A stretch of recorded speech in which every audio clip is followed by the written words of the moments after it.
আপনারা জানেন দেশের যে বিদ্যমান আইন শৃঙ্খলা পরিস্থিতি সম্বন্ধে আমরা পূর্ণ সুপ্রিয় এসবিটিভি বাংলা নিউজের দর্শকবৃন্দ, আপনাদেরকে জানাই শুভ সকাল। গতকাল রাত্রে স্বরাষ্ট্র উপদেষ্টার একটা সংবাদ সম্মেলনে সবাইকে ডেকেছেন এবং তিনি সংবাদ সম্মেলনে কি বললেন সেটাই আপনাদেরকে আজকে আমি দেখাতে যাচ্ছি। আপনারা দেখুন, গত 23শে ফেব্রুয়ারি 2025 রাতে স্বরাষ্ট্র উপদেষ্টা জরুরিভাবে সাংবাদিকদেরকে আমন্ত্রণ জানিয়ে একটা সংবাদ সম্মেলন করেন। তো চলুন সেই সংবাদ সম্মেলনে কি ছিল। বিসমিল্লাহির রহমানির রহিম।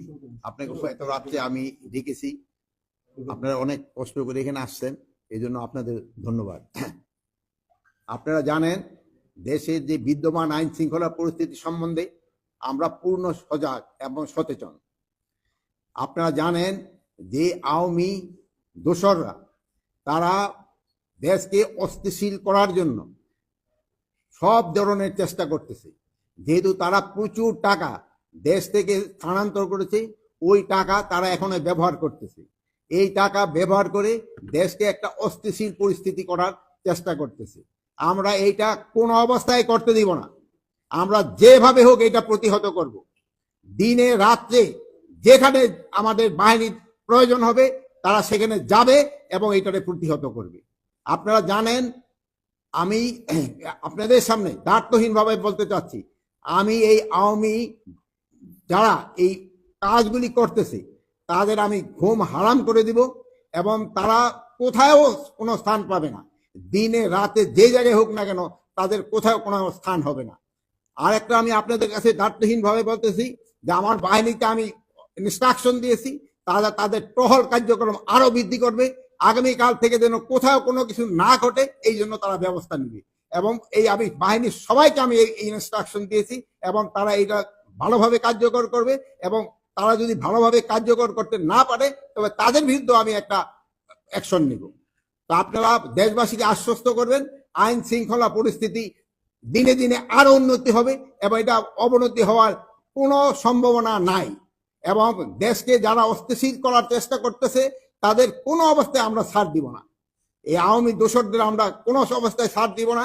তাদের কাছে প্রচুর টাকা আছে, এই টাকা তারা বিভিন্ন জনের মধ্যে বিভিন্ন ভাবে ছড়াচ্ছে এবং দেশে একটা অস্থিতিশীল পরিস্থিতি চেষ্টা করতেছে, কিন্তু তারা কোনো অবস্থায় সাকসেস হবে না।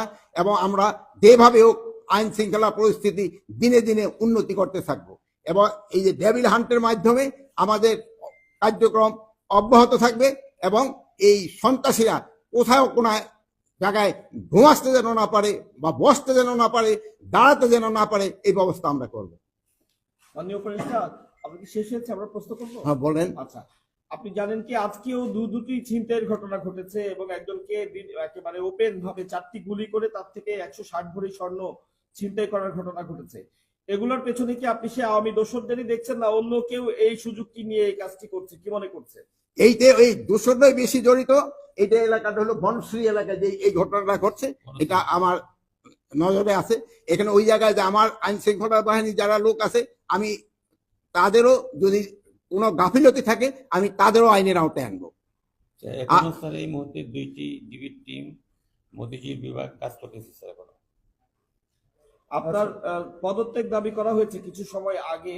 ঢাকা বিশ্ববিদ্যালয় এলাকায় শিক্ষার্থীরা বিক্ষোভ মিছিল করেছেন, সমাবেশ করেছেন, তারা আগামীকাল দুপুর পর্যন্ত সময় বেঁধে দিয়েছেন আপনার পদত্যাগের জন্য। এই বিষয়টি কি আপনার নজরে এসছে? এই আমার এই পদত্যাগের ব্যাপারে আজকে তো প্রথম না, মানে তারা আমার যেই কারণে পদত্যাগ করতে বলে ওই কারণগুলি যদি আমি উন্নতি করে নিতে পারি তো তার কোনো পদত্যাগের প্রশ্ন না। তারা চাচ্ছে আইন শৃঙ্খলা পরিস্থিতি উন্নতি।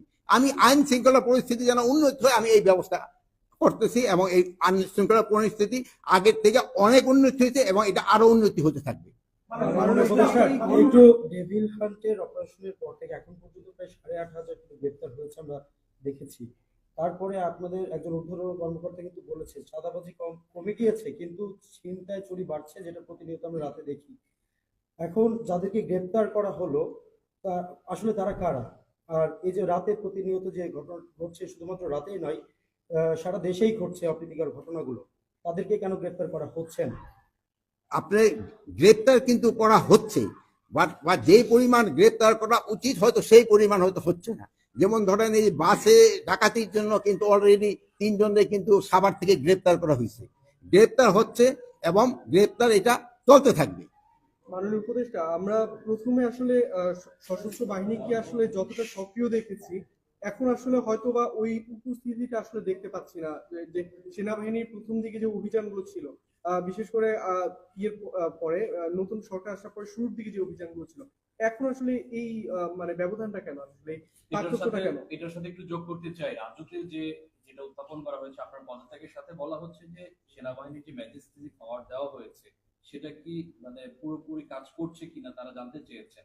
আমরাও একটু জানতে চাই সেটা আসলে কাজ করছে কিনা, সেটা কিভাবে কাজ করছে, কোন স্তরে কাজ করছে। ম্যাজিস্ট্রেরি পাওয়ার তাদের যে ক্ষেত্রে দেওয়া হয়েছে ওটা ঠিকভাবেই কাজ চলতেছে। এই যে দেখেন সেনাবাহিনীর অফিসারও কিন্তু এখানে আছে, তারও কাজ করে যাচ্ছে, তারও কাজ করছে, সবাই কাজ করতেছে দেখেই কিন্তু আমরা একটু আগের থেকে পরিস্থিতি একটু ভালোর দিকে গেছে। এটা আরো ভালোর দিকে যেন যায় আমরা চেষ্টা করব, এবং আমি এই ব্যাপারে আপনাদেরও একটু সহযোগিতা চাবে। আপনারা কিন্তু সব ব্যাপারে আমাদের সহযোগিতা করে যাচ্ছেন, ভবিষ্যতে আপনারা আমাদের সহযোগিতা করতে যাবেন।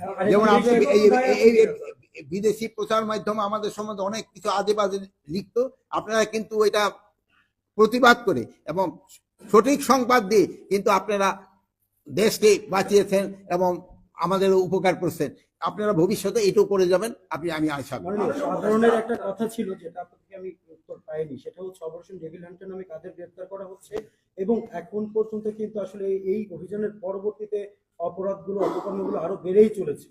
এই বিষয়টা যদি একটু স্পষ্ট করতেন। ডেভিল হান্টের আওতায় সন্ত্রাসীদের গ্রেপ্তার করা হচ্ছে, যারা সন্ত্রাসী, যারা সন্ত্রাস কর্মকাণ্ডের সাথে জড়িত তাদেরই গ্রেপ্তার করা হচ্ছে। এখন এই যে একটা ঘটনা ঘটছে, এটা যেন কোনো একটা ঘটনা যেন না ঘটে, এই জন্য আমরা ব্যবস্থা নেব। শুরু থেকে আমরা বিভিন্ন ছিনতাইয়ের ঘটনা যা দেখেছি, যে মোটরসাইকেলে করে 3 জন বা 2 জন মিলে এসে তারা 3-4টি মোটরসাইকেল করে নিয়ে এসে ছিনতাই কাজটি করছে। এই মোটরসাইকেলে একাধিক ব্যক্তি চলাচলের ব্যাপারে এ ধরনের আলাদা কোনো নির্দেশনা কি আপনারা চিন্তা করছেন, দেবেন কিনা? এই ব্যাপারে মোটর সাইকেলে যেন হেলমেট পরা অবস্থায় ছাড়া কেউ যেন না চড়ে, এবং 2 জনের বেশি যেন না চড়ে, এটার জন্য তো আমি অলরেডি ইনস্ট্রাকশন দেওয়া হয়েছে, এবং এটা যেন কার্যকারী হয়। ফারুক, এটা তোমরা দেখবা যেন কোনো অবস্থায় এটা যেন কোনো না পড়তায়। মাননীয় উপদেষ্টা, শুধু ছিনতাই নয়, শিক্ষার্থীরা, বিশেষ করে নারী শিক্ষার্থীরা বলছে যে স্বরাষ্ট্র উপদেষ্টা এবং আইন উপদেষ্টা যখন দায়িত্ব নেয়, সবার আগে তাদের নারীদের নিরাপত্তার কথা চিন্তা করা উচিত ছিল।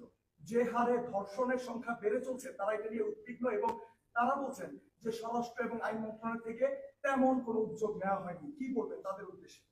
তাদের উদ্দেশ্যে বলবো, আমার মা বোনদের ভয়ের কোনো কারণ নেই, তাদের ব্যাপারে আমরা সব সময় কনসার্ন, এবং তাদের কোনো ধরনের যেন কোনো রকমের সমস্যা পড়তে না হয় এবারে আমরা সব সময় সজাগ আছি, এবং আইন শৃঙ্খলা বাহিনীও এই ব্যাপারে সব সময় সজাগ আছে।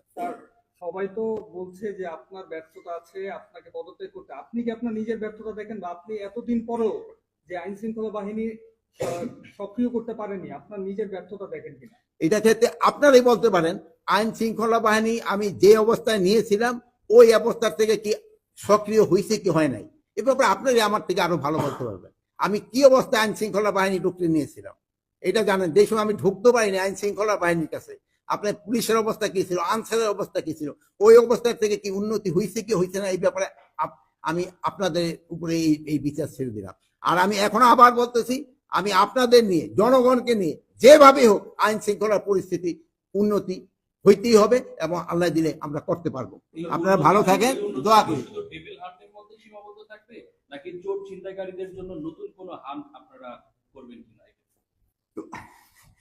চোর সন্ত্রাসী এদের জন্য সব সময় এই ডেভিল হান্ট থাক বা যাই থাক না কেন, তাদের জন্য কঠোর ব্যবস্থা সব সময় নেওয়া হবে।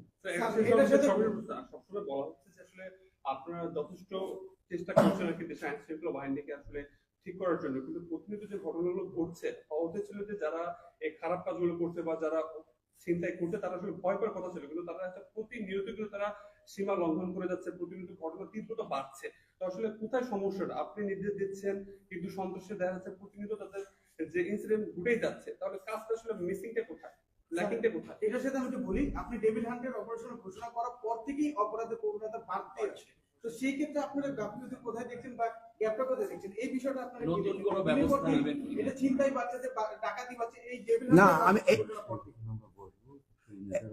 আমরা এখন আবার বসতেছি। আপনারা দেখছেন যে আমি আইন শৃঙ্খলা বাহিনীর উদ্বোধন কর্মকর্তাকে আমি ডেকেছি এবং এই ব্যাপারে আমি এখন কিভাবে কি করা যায় এটা এখন আমরা নির্ধারণ করব এবং আগামীকাল থেকে আপনারা দেখবেন একটা ডেফিনিট ইমপ্রুভমেন্ট। আপনারা ভালো থাকেন, দোয়া করি। আল্লাহ হাফেজ।